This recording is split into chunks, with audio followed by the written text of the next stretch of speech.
앞에서도 이야기한 미국을 많이 쳐다보고 있는 그런 상황에서 그 매파로 불리는 제임스 블러드 총재가 인플레이션 잡기 위해서 5% 금리를 넘어야 한다라는 그런 의견 말씀 주셨는데 이 연준의 금리 인상 올해도 지속될 것으로 보고 있는 전망들이 많은데 뭐 그런 내용들이 여전히 뭐 들리고 있는 거죠. 네, 미 외신에 따르면 어쨌든 2월 1일까지 열리는 다음 연방공개시장위원회에서 그러니까 FOMC에서 기준금리가 약 0.25% 정도 오를 거다 이렇게 내다보고 있고 최근 김론이 이제 네 차례나 0.7% 올린데 이달에는 0.5% 올린데 앞으로도 계속 올릴 거다 이런 얘기하고 있고 레이얼 브레너도 연준 부의장도 19일 열린 정책회의에서 기준금리 인상폭을 0.1로 낮추는 것이 필요하지만 금리 인상 속도를 낮춰서 시장이 어떻게 반응할지 한번 지켜볼 시기라도 하면서도 약간 왔다 갔다 하면서도 그래도 또 금리는 어쨌든 계속 인상하는 폭을 갖고는 있습니다. 그래서 또 어떤 얘기를 내냐면은 크리스토퍼 월러 연준 이사 같은 경우는 외교협회 연설에서 최근 기업 부분에서 인플레이션이 완화된 지표를 확인했다.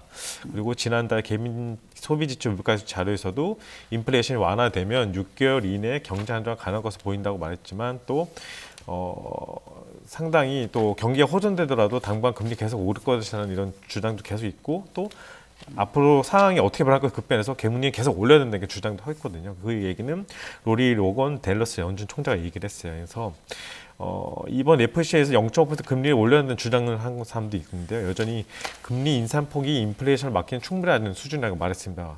이 얘기는 아까 교수님께서 얘기하신 것처럼 임금 상승에 큰 영향을 받고 있기 때문인데요. 또 식품, 에너지, 주택 가격 등 식품, 에너지, 주택 가격을 제외한 노동 집약적 서비스 부분에서 최근 물가 상승률이 약 4.4%로 나타나서 2010년에서 2019년에 월 평균 물가 상승률보다 2.3% 높은 수치를 기록했습니다. 그래서 이 인건비 상승이 결국 물가를 계속 높인다는 그 결론이란 게 아까 교수님이 말씀하신 거 일맥상통합니다. 그래서 이번에도 FOMC에서는 개인 소비지 물가지수와 고용지수를 분석하면 금리 인상 속도는 어느 정도 될 것이다, 금리 인상 될 것이다 이렇게 내다보는 전망이 상당히 우세합니다. 네. 미국의 그 선행적인 그 시각을 아까 교수님께서 말씀하신 그 인건비 그 내용을 말씀해 주신 것 같은데 이런 내용들 쭉 그 훑어보면은 그 뭐랄까요? 본인의 뭐 각자 해석하시는 분들 희망적인 해석들을 갖고 계신 것 같은데 뭐 교수님 계속 체크하시는 거 보니까 객관적인 그 자료를 바탕으로 좀 시각을 좀 주시면 좋을 것 같아요. 네. 월스트리트도 그러고 우리나라 아침에 또 오늘 제 증시 그 방송을 보면서 들어왔는데 그러니까 증시에서는 연준이 안 올렸으면 좋겠는 거예요. 그렇죠. 계속 2.5 이야기를 지금 한국에서도 하고 아까 뭐 블러드가 그 하는데 보세요. 12월 달에 CPI가요. 서비스가요. 7.0이었어요. 네. 안 내렸어요. 그렇죠. 네.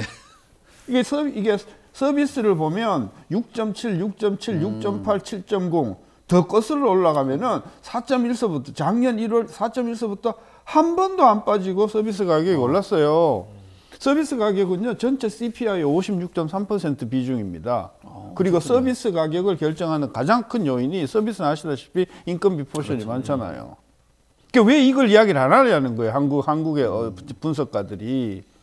그리고 그래서 이 한국의 분석가들이 주의해야 할 것은 연준의 요망사항, 그것 때문에 지금 주가가 지금 이상하게 지금 계속 오르잖아요, 미국이. 이거에 대해서 연준의 멤버들이 지금 굉장히 긴장하고 있어요. 그러니까 얘네들이 우리의 정책 의지를 꺾어 놓으려고 한다 하는 그런 생각들을 많이 하고 있습니다. 그리고 이번에 연준 위원들이 이제 FOMC는 17명이지만, 12명이지만, 그 전망표, 점도표를 쓴 사람 19명이잖아요. 그 이제 그 블라드 같은 친구도 보면은 이 친구는 이제 아마 제가 맞다면 이 양반 지금은 FOMC 멤버가 아니에요. 그 점도표에는 그 기록을 하는 사람이지만 어쨌거나 이 대부분의 새로 이번에 구성원이 된 연준의 위원들, 보드 멤버 7명이나 아니면 순환 멤버 5명이 대부분이 매파라고 보면 돼요. 저는 그래서 두 가지 지적하고 싶은 게 연준 지금 시장에서 자꾸 금리를 덜 올릴 거다라고 하는 그거에 대해서 굉장히 지금 민감해 있다.